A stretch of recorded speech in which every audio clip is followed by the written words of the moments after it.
അപ്പൊ നമ്മൾ പഠിച്ചത് ഈ ഫംഗ്ഷൻ ഗ്രൂപ്പ് കാര്യങ്ങളാണ് കേട്ടോ. അപ്പൊ ഏതായാലും ശരി, ഈ ഫംഗ്ഷൻ ഗ്രൂപ്പുകൾ നമ്മൾ 4 നമ്മൾ നിർബന്ധമായിട്ടും എന്ത് ചെയ്യണം, പഠിച്ചിരിക്കണം. എത്ര മണിക്കൂറായി വല്ല ബോധമുണ്ടോ? 8 മണിക്കൂർ കഴിഞ്ഞില്ലേ? 8.5 മണിക്കൂർ ലൈവ് റിജുസാറിന് സെറ്റ് ആക്കി.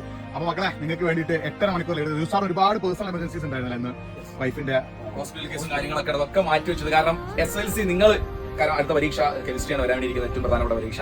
നിങ്ങൾ ഒരു ലൈവ് ഇവിടെ തരുന്നു പറയാം, നിങ്ങൾ ക്ലാസ്സിൽ എന്ന് പറയാം. അതാണ് ഇവിടുത്തെ ഓരോ ടീച്ചറിന്റെ ഫസ്റ്റ് പ്രയോറിറ്റി. സോ അതിന്റെ ഭാഗമായിട്ടാണ് റിജുസാർ എത്ര മണിക്കൂറായിട്ട് നിങ്ങൾക്ക് വേണ്ടി ക്ലാസ് എടുത്തത് അല്ലെ? മാത്രമല്ല മുർഷി സാറോട്. അപ്പൊ ഇവർ രണ്ടുപേരുടെ എഫേർട്ട് നിങ്ങൾ ഒരിക്കലും കാണാതെ പോയത്. നന്നായി പഠിക്കുക, ഉഷാറാക്കുക, സെറ്റ് ആക്കുക.